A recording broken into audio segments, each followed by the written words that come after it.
Again, like if you've played a previous Sly game, you have a sense of what this feels like. Yeah, and the characters, I mean, obviously the familiar voice actors are going to help the characters to feel like they've always felt, but the dialogue and everything felt reasonably true to the series as well. We're going to get a little bit of it here when Sly interacts with his ancestor Caliph, and you can kind of see what we're talking about. Yeah. This is a really enormous tent by medieval standards, by the way. This you know, they loved big tents. This tent dwarfs like most cathedrals. I find that kind of funny. You know, like I said, they really loved their tents. Yeah. This is by far the trickiest part of the level here. This, we have the took me a target. second. It took me a second to figure out what I was supposed to do. Like, I can't hit that thing in the middle. Why? And then I realized, like, oh, that thing circling around is a target. Yep.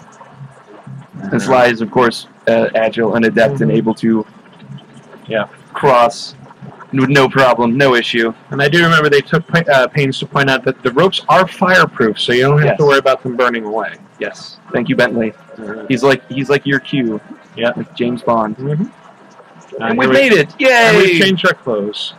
Yeah, I didn't notice that. Hey, but you can actually switch instantaneously between Sly's regular costume and his unlocked ancestor costume. So this is an example of something else they talked about, that Sly's ancestors are like gods in the Thievius Raccoonus, the way that they're built up. But when you meet them, they're actually very flawed individuals. Right. And part of Sly's mission is that he actually has to help them become what they're supposed to be. Right.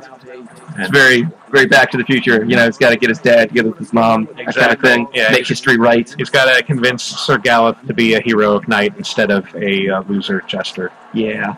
You make a good point, sir. Yeah. We're going to shut up and let you get an idea of what they sound like. Forward, that we may strike a crushing blow against the black tyrant who imprisoned me. Whoa, one thing at a time. Let's just get back to the hideout first. So yeah, that's Sly Cooper, Thieves in Time. Hope you enjoyed this preview. It's coming out. When is it coming out? I believe sometime later this year. Sometime in fall, maybe September. I might just be guessing. All right, well, keep an eye out for that one. And keep an eye out for further coverage on GamesRadar.com and in PlayStation, the official magazine. Our May issue will have some crazy fun coverage, so tune in for that. It's on newsstands April 10th. Okay, so that's pretty much it, guys.